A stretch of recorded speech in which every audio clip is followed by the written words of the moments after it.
Ele é independente financeiramente dos pais, então ele vive com a própria renda.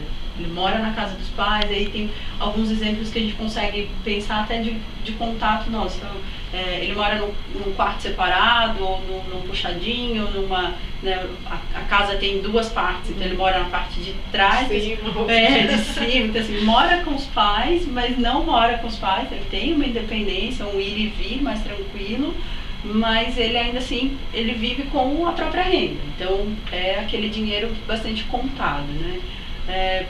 Em geral, a gente tem alguns exemplos de quando os pais são inadimplentes, a forma como os pais lidam com o dinheiro é passado para os filhos. Então, a gente tem muito assim, os pais acham que com 15, 16 anos eu vou começar a conversar com o meu filho sobre dinheiro. Ele já aprendeu. Ele já aprendeu com a postura dos pais, pelo exemplo dos pais, como que ele lida com dinheiro. Então, se a família gasta muito sem conversar, sem ter um controle, sem ter uma priorização, esse vai ser o jeito como o jovem vai seguir.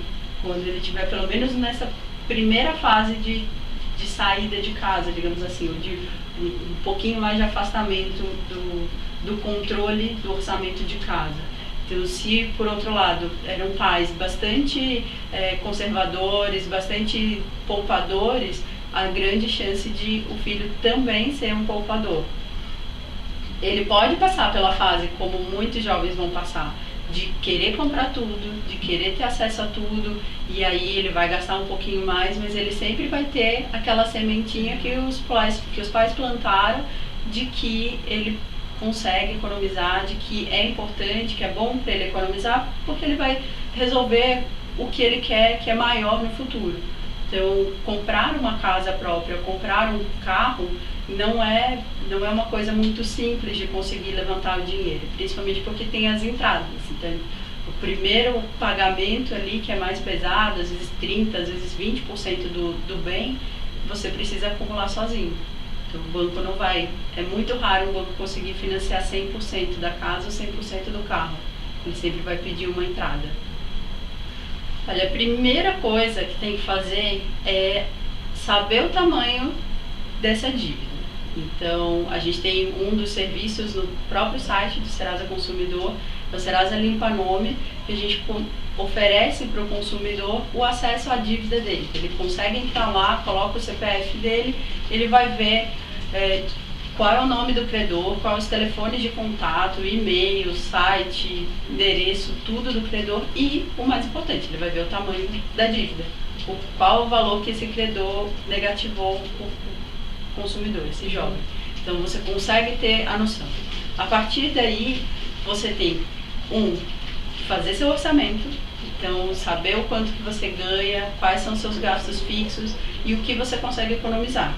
A partir daí, com essas duas informações, o tamanho da dívida e o quanto te sobra no orçamento, você vai conseguir saber o quanto cabe no seu orçamento para fazer a parcela da negociação. Nesse meio tempo, a minha sugestão é economize ao máximo. Então, nada de gastos supérfluos, nada de comprar mais blusinha, nada de comprar um tênis novo, nada de gastar muito no cartão de crédito, balada, etc., para você resolver essa situação. Porque, infelizmente, ter o nome sujo, ter restrições, afeta outras áreas da vida. Não é só uma questão de ter uma cartinha chegando para mim, me negativando. Fica difícil conseguir emprego, fica difícil conseguir mais crédito, fica difícil de você conseguir realizar seus sonhos. Com o nome sujo, é muito mais difícil realizar os sonhos. Então, se quer realizar os sonhos, a primeira coisa é manter seu nome limpo. Comprar casa com nome sujo é muito, muito difícil.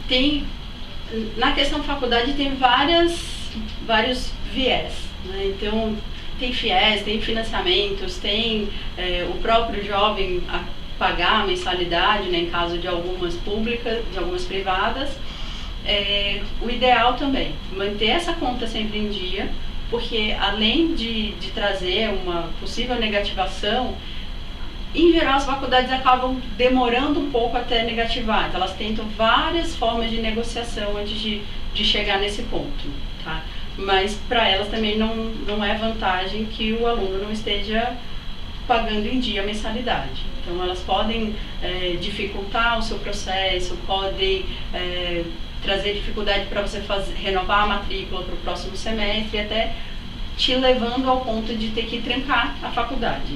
Então, se você está arcando com a faculdade do próprio bolso, o ideal é que você mantenha essa conta como prioridade.